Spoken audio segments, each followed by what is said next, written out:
Well, I'm Jay Rosenzweig, board chair of Erwin Kotler's Raoul Wallenberg Center for Human Rights and founder of the Rosenzweig Report on Women in Leadership. And it's really my honor to be joined today with Lenore Atias, Deputy Head of Disaster Management at United Hatzalah in Israel, who is live with us from Israel. So, Lenore, it's really an honor to have a chance to speak with you during this really difficult time. I want to thank you for your service. First of all, how are you and your family holding up? I'm okay. I'm from Jerusalem originally. I'm a single mother of two beautiful daughters. Since Saturday morning, they are with my parents and sisters, taking care of them, and I'm okay. Thank you for Good, asking good, about me. good. Can you explain, first of all, what United Hatzalah of Israel does and how you work across really all communities, regardless of race, religion, or national origin? United Hatzalah is a volunteer base of medics, paramedics, and doctors all over Israel. It's men's, women's, Arab, Jews going together to save lives. Over 7,000 volunteer in Israel.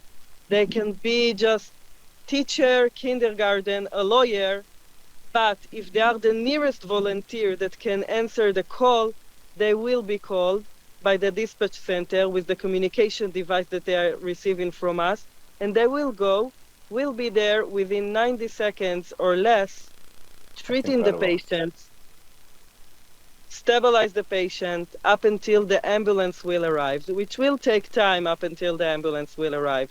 This is our day-to-day service. Over 2,000 calls that we are receiving every day in Israel, not in emergency situation. And now, today, we already received 1,500 regular calls all over Israel, plus what happened in the south and the north. Amazing. Can you talk about the volunteers a little bit more? How do you recruit them? How do you work across so many communities? So everyone wants to be part of his community. Everyone wants to help and assist his neighbors. And this is the idea of United at Sala. We know that everyone can save life. Everyone can learn how to become a medic. We treat them. We give them all the equipment, the medical equipment, and the device that needed to be held so we can track them by GPS. And that's it. They are ready and prepared. And it's like a big family because in my branch, I have neighbors who are Arabs, and we are going together on shifts, duty, drills, learning together. Jewish, Arabs, ultra Orthodox, unreligious women going together and saving lives. It's a beautiful bridge here in Beautiful. Israel. It's beautiful. It's given that it's International Women's Day, I think it's very fitting because it's noteworthy that so many of the volunteers are women. Can you talk about that a little bit? The beautiful is that all the women are acceptable in Israel, in United at Salah, also the Arabs ones and the ultra Orthodox ones. And we know how to move in between the gaps and the different situations of their religious and their communities. So they can feel uh, that they are saving lives, but they don't have the tense that needs to be held as a woman sometimes, or as a religious woman sometimes, or Arab woman sometimes. And we just manage all those gaps and I say challenges very easily because when you need to save a choking baby, no one going to ask you if you are a woman, Arab, Jewish. It doesn't mean to you as a father, as a mother, I need my baby to be saved, no matter by who. I think your organization is a microcosm and case study about broader issues of how really we're all human and we can all work together if we understand that at its core we all value the importance of life. and our families, and making a living, and just wanting to be happy in our lives. It's wonderful. Can you please share, to the extent that you are comfortable, what you've witnessed and experienced over the I last few will. days? I want to add one more thing. I think Sure. that now in this operation in the south, to see the Arab volunteers coming shoulder by shoulder, saving the Wonderful. lives of the soldiers, it's beautiful. It's nothing that anyone could see. Hmm. About myself, 6:30 a.m., my dispatch just came alive for the manager saying that there is rockets from the Gaza Strip. Honestly, I thought it's like a missile mistake. Sometimes they just shot missile and they say, "Oh, I'm sorry, it was a mistake." I couldn't imagine. After 40 minutes, I arranged myself. I went to the dispatch center. I helped them to arrange all the technology, bring more people to the dispatch center, answering hundreds of calls every 5 minutes entered to the dispatch center. People from the party, people from the villages near the border of the Gaza, soldiers, everyone just called United Hatzalah, and I was afraid that the dispatch will collapse. So I bring more and more volunteers to assist the dispatch center. When it stabilized, I went down to the south, and then I realized the chaos situation. I I don't know who the crowd now, so I'm not going to give you the the thing that I witnessed, the bodies and the blood and the kids and the women's and the grandfathers, and to see some elderly woman in her wheelchair who got shot at. She's in a wheelchair. She couldn't hurt you. She couldn't do nothing. And nothing human, nothing human wasn't there.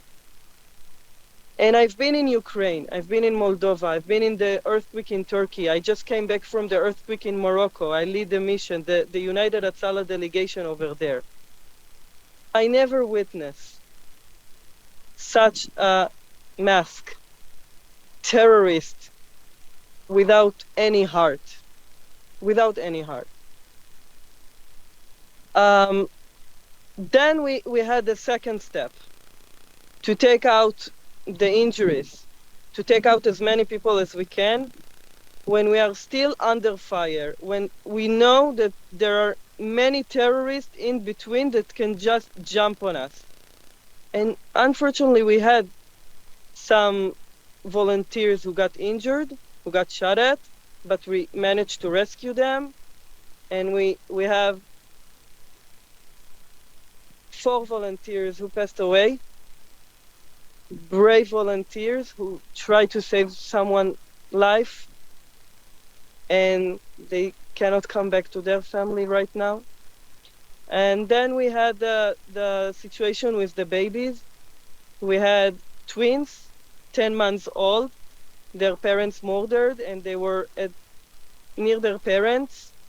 It was a few hours because they were hydrated and need to change the diapers badly. And we treat them and we figure out a formula from the kitchen. It's their mother who should be in this kitchen, stand in this kitchen and preparing the baby's formula and to give them something to eat. And then we find in this in the kids' room the diapers, and I changed the diapers. And I know that the mother and father are just near me in the next room, in the shelter. But we couldn't save them. So we saved the babies and we took them out under fire in the Horrible. ambulances of United Hatzalah. And then I'm sorry, I'm you just It's important. It's bring important me to know. back to that. And I'm sorry if I bring the crowd because I don't know who the crowd is, but I want to say that United Hatzalah volunteers are braved.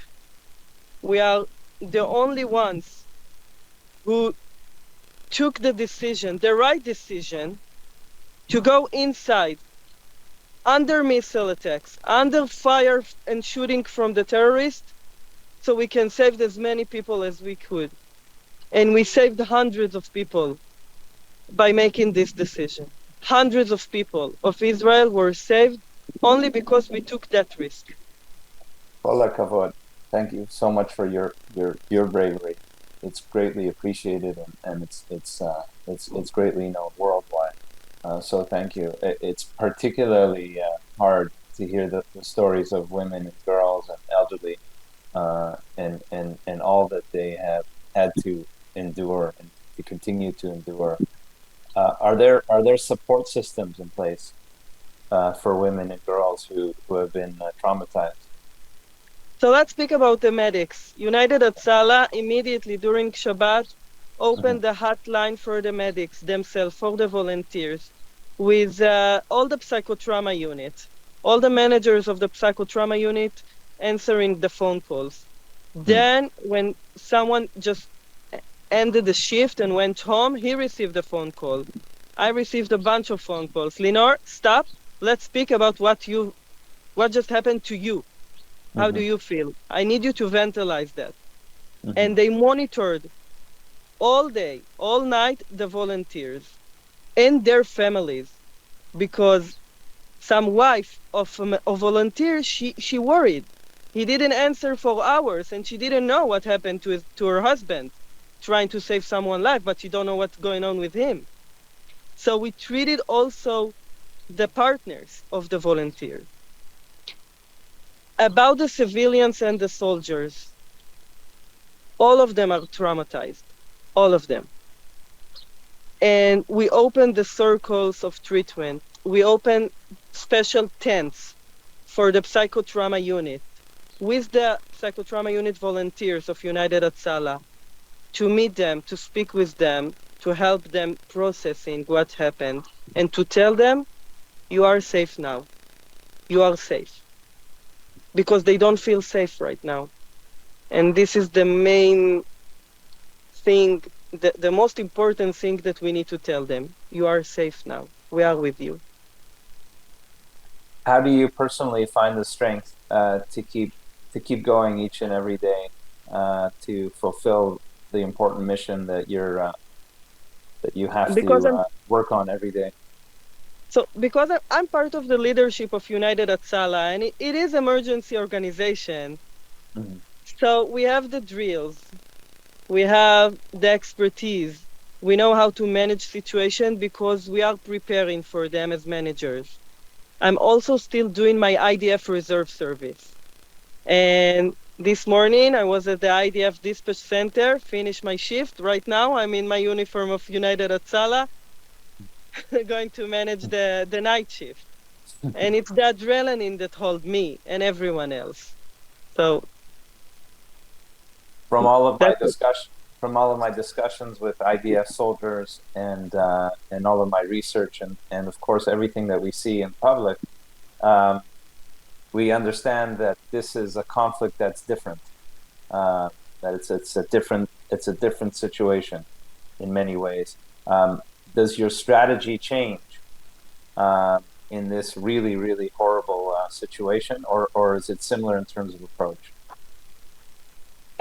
I can tell you with the aspect of the war, the combat zone changed. Mm-hmm. Mm-hmm. When we are fighting Gaza, we let them know that this building that holds weapons and missiles is going to be attacked, and you have 10 minutes, 20 minutes to move, to go out, because the missiles need to be arrested and not the people of Gaza.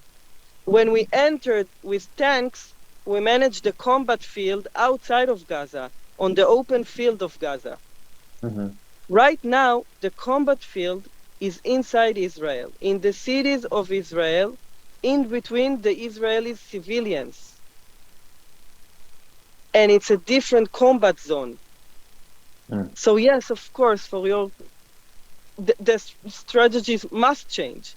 We must act differently.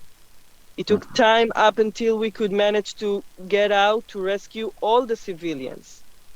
Just yesterday, we found 30 people hiding in a home without food or water because the water and the electricity shut down in that village.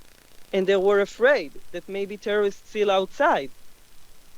So we are still continuing clearing, this is the term, Yes. clearing every every home, every field, every cow area of the cows, because maybe they hiding in between the cows. We are just going step by step, clearing and trying to figure out if we have more bodies, which we are. We find bodies every hour. The number is increasing, and maybe we can still find someone who is alive and just hiding. So this is the main target for the IDF right now, Yes. and then we'll see the next step. I cannot speak about the next step. How can people abroad contribute effectively to United Hatzalah's efforts? I think that the most important. Oh, you're on mute. I'm sorry. If No you can problem. be United Hatzalah ambassadors, tell our story, the braves of the volunteers, women and men, Arab and Jews, saving lives right now in Israel as I speak. This is the most helpful way to assist us, because the truth is that we are under the red line of our equipment, the medical equipment. The number of the tourniquets and bandages and oxygen, because they burn the houses, so the people need oxygen right now. We are under the red line of our equipment. And as I said, we're still answering over 2,000 calls all over Israel. We still have emergency situation in Israel, which are not under the operation in Gaza Strip. Mhm. So we need your help. We need your support. We just need you to tell the story. If if you have friends, families, WhatsApp groups, emails, whatever, just send them the link, send them whatever. Tell them help and assist United at Salah. Right now, we are the crucial and essential operational teams on the ground that need to be helped. This is the first step, to save as many people as we can. We are in the first step right now. This is the first stage. Well, you can count on us to bring this message far and wide, including through this interview. Um, what do you wish more people understood about the complexities of providing emergency aid in conflict zones? So first of all, safety first. I need to come back to Mhm. my two beautiful daughters in Jerusalem. Yes, please, Therefore, please, God. I'm having this gear vest. I'm also having the helmet. Right now, I'm not in the area which I need to put this heavy helmet on my head. So I give myself a little bit of rest from that. It's the communication devices. It's also the satellite technology that need to be used, because sometimes we don't have the communication. Normally, we don't have internet, so we need to change and move very fast to the satellite communication. And of course, basic, all the medical equipment. Right, I understand.